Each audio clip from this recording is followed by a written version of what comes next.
Hello guys, my name is Richmond and I welcome you to the Rich Tech channel. Today I'll be introducing you to a course named Structured Programming. Now, Structured Programming is a course that helps build your skills in programming, and as a computer science student, it's advisable to take this course and understand the basic principles of this course. So in this tutorial, I'll be introducing you to the structured programming course and some of the things you need to take note in this course. So without wasting much time, we'll be moving into the course. But before that, if you're a new viewer, kindly subscribe to the channel, and also if you learn any new thing from this tutorial, you can leave a like as well. Alright guys, so before we move into what we'll be discussing today under structured programming, I want us to know what or the content of this course we are taking. So all the things we'll be talking about under the structured programming course. Okay, so let's see. The first thing we will talk about is what a program is, and then we are going to talk about software development cycle. Now, most of us are going to be software developers, and we need to know the stages in developing software. So we'll talk about that in the software development cycle, and then we are going to talk about algorithms. Okay, so what makes an algorithm, or what makes a program an algorithm? It's not just any program that can be classified or can be termed as an algorithm. It must have a logical meaning. Okay, so then we are going to talk about the difference between algorithms and then programs. We'll also talk about the properties. That's what makes an algorithm. Okay, so from there we're going to talk about the types of programming errors. Then we move into the things that you'll be using in writing an algorithm. Okay, so that's the variables, the input and output statement, the operators, the things we'll be using, you understand? So the expressions, the control structures. So those are the things you'll be needing in writing an algorithm or in writing a logical program. Okay, so from there we would talk about arrays, okay, and how to use them in our algorithms. Okay, then we move to flowcharts. Now, what I refer to as a flowchart is just a graphical representation of algorithms. Okay, so that's a simple definition I have for flowcharts. So we'll talk about them as well. Then we'll talk about how to draw flowcharts and how to make meaning out of them. So basically, these are the contents I have for you in this course named Structured Programming. So let's move into what we have for today. Okay, so let's start with what we'll be discussing today. Now, what is a program? Okay, so a program is just a written instruction given to a computer to solve a particular problem, or a written instruction to solve a particular problem.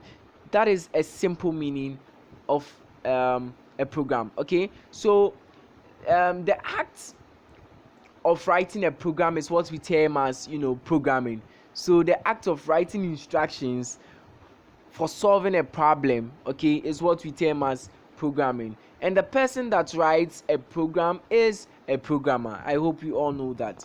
Okay, so programs can either be a machine language or a high level language. Okay, so what is a machine language? So a machine language is a series of bit patterns that is directly executed by a computer. Okay, so with these languages, they are in binary forms, that is zeros and ones. Okay, now these languages do not need any compiler to interpret the language to the computer. It is directly understood by the computer. Okay, whereas high languages are languages that needs compilers to be converted into a machine language. Then that machine language can be understood by the computer to operate with. Okay, so those are the difference between machine languages, and then high level languages. Examples of high level languages are Python and C++ and the rest. Okay, so take note of that. Now, moving on, we are going to talk about the software development cycle. Okay, the software development cycle. Now, the software development cycle is basically the steps or the stages you go through to develop a good software or a working software. Okay, now the reason why I'm saying a good software is if you don't go through these steps or procedures, you are going to end up developing a software which would have errors day in and day out, or wouldn't be favoring your customers. Okay, so you need to follow these steps as a software developer really well. Okay, so the first thing you need to do in software development is your program specification or your program definition.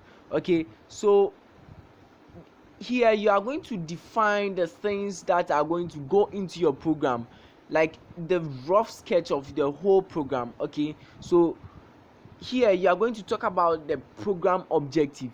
Okay, the program objective is what the program is going to do. Okay, what the program is mainly designed for. Okay, so you talk about the program objective, then the output.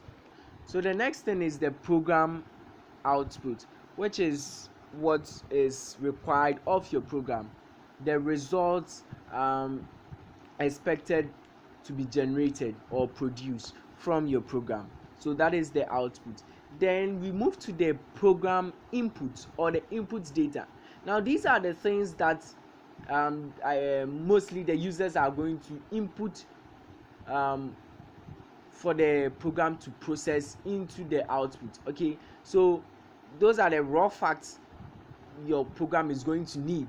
Okay, so for instance, calculators need numbers to work with. Okay, so we input numbers and expressions and what have you. Okay, so those are the things the program is going to work with to come up with the output.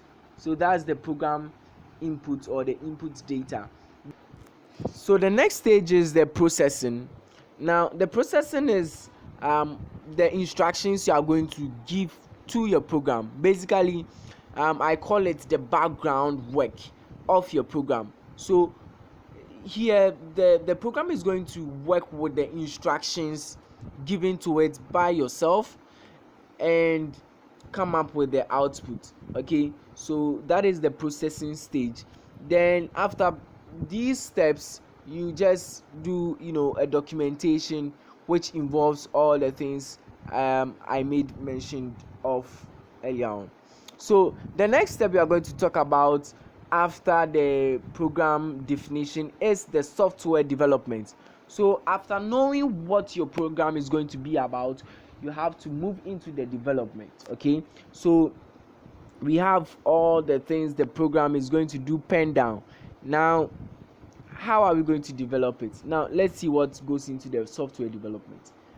The first thing is the program design. Okay, so here you are going to write a pseudocode, which we are going to discuss later on. Okay, a pseudocode or a flowchart, so any of them would work. So you just write a graphical representation of how your program is going to work right from the input stage. Okay, where it's going to receive input from the user and what is going to do with the input, which is the processing, then giving out the output. Okay, so all those things must be located in your flowchart or your pseudocode you write. Okay, so that is the program design. The next thing is the program code. Okay, so after writing your program design, you convert that program design into an actual code. Okay, so the flowchart you've written or the graphical representation of your code, you are going to convert that into a working code.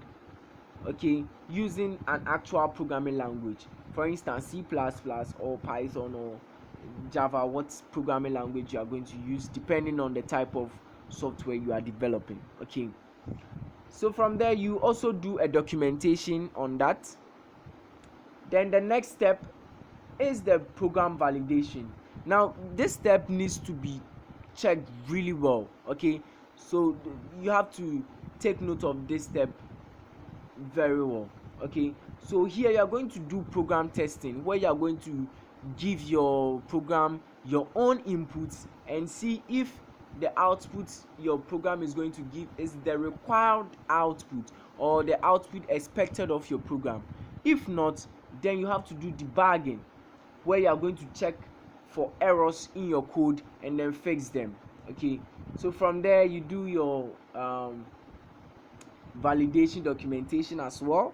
Then you put that particular step to a close. So from the program validation, your program is out there on the market being used by people. Now you have to do something called software evolution.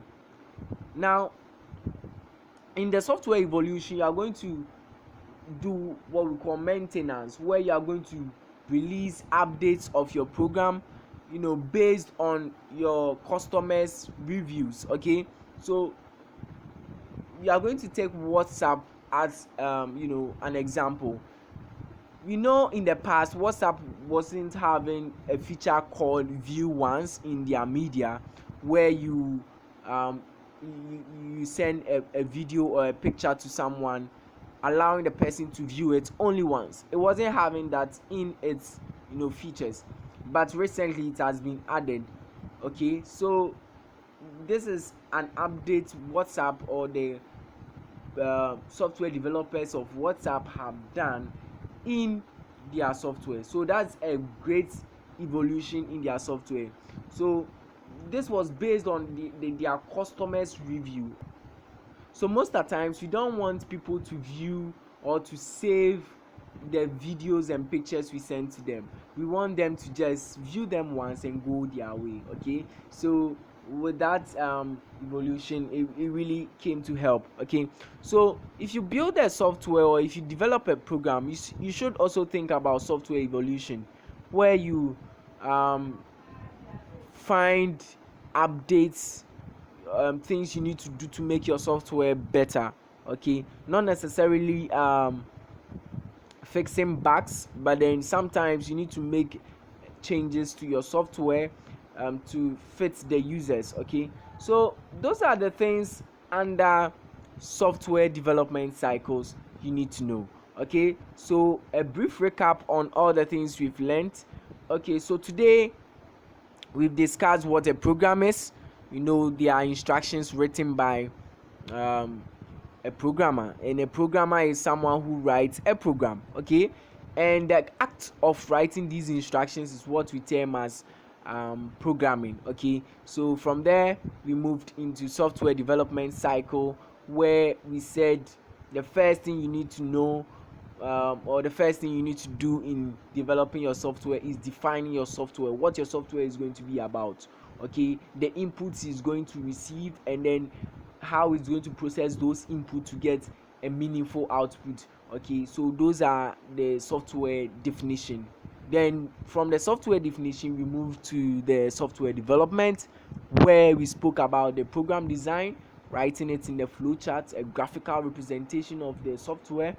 Then from there you convert that graphical representation into a meaningful code, or writing that graphical representation in an actual programming language. Okay, for instance C++ or Python, depending on the kind of program you are developing. Okay, so from there we also talked about software validation, where we do testing and debugging, trying to see errors in our code and fixing them. Okay, and the last thing is program or software evolution, where we do updates in our software to help the customers and make the software more efficient.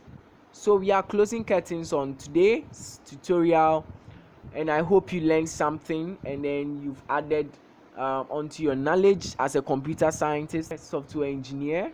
Okay, so I thank you all for sticking up to this point, and I hope you learned something today. Kindly leave a like if you actually got benefits from this tutorial. Also, if you are new to this channel, kindly subscribe so that you receive more educative content from the RichTechWorld channel. Now, in our next tutorial, we'll be talking about algorithms, so don't miss that tutorial. Turn on the notification bell so that you'll be the first to receive it when it gets released. Thank you.